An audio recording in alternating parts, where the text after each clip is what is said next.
Jharkhand police की मदद से सुरक्षा बलों ने कुख्यात नक्सल कमांडर और 10 लाख के इनामी अमित हांसा को मुठभेड़ में मार गिराया है, जो अपटन के नाम से कुख्यात था।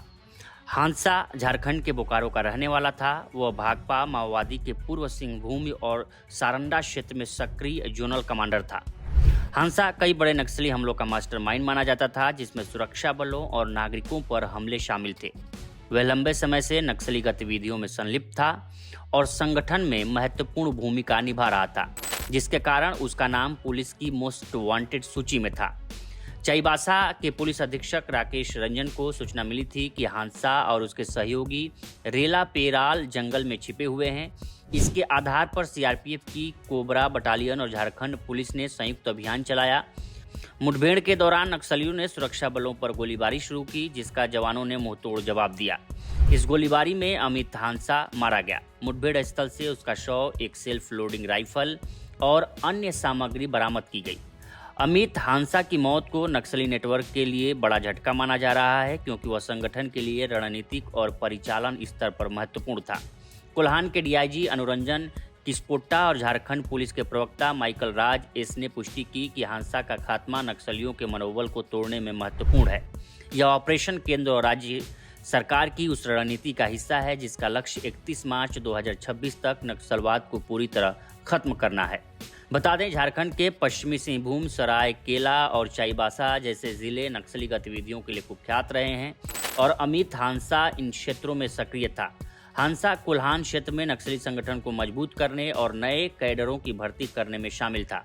वह झारखंड के घने जंगलों, विशेष रूप से सारंडा और चाईबासा जैसे क्षेत्रों में नक्सली गतिविधियों का संचालन करता था। वह शीर्ष नक्सली नेता जैसे मिसिर बेसरा, जो 1 करोड़ का इनामी था, के साथ मिलकर संगठन की रणनीति को लागू करता था।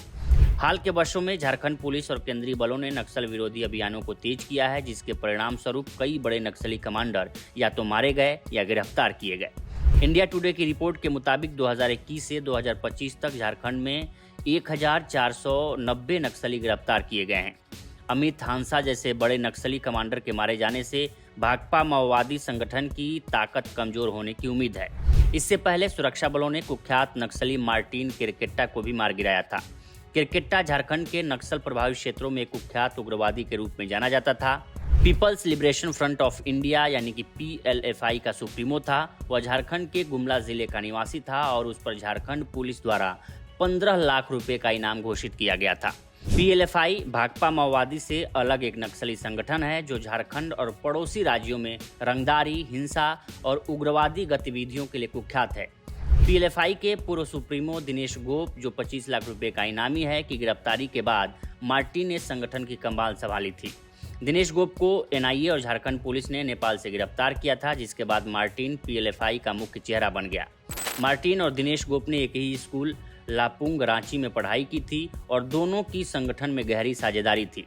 मार्टिन ने पीएलएफआई के लिए नई कमेटियों का गठन किया और संगठन का विस्तार झारखंड के अलावा बिहार, ओडिशा, पश्चिम बंगाल और छत्तीसगढ़ में भी किया।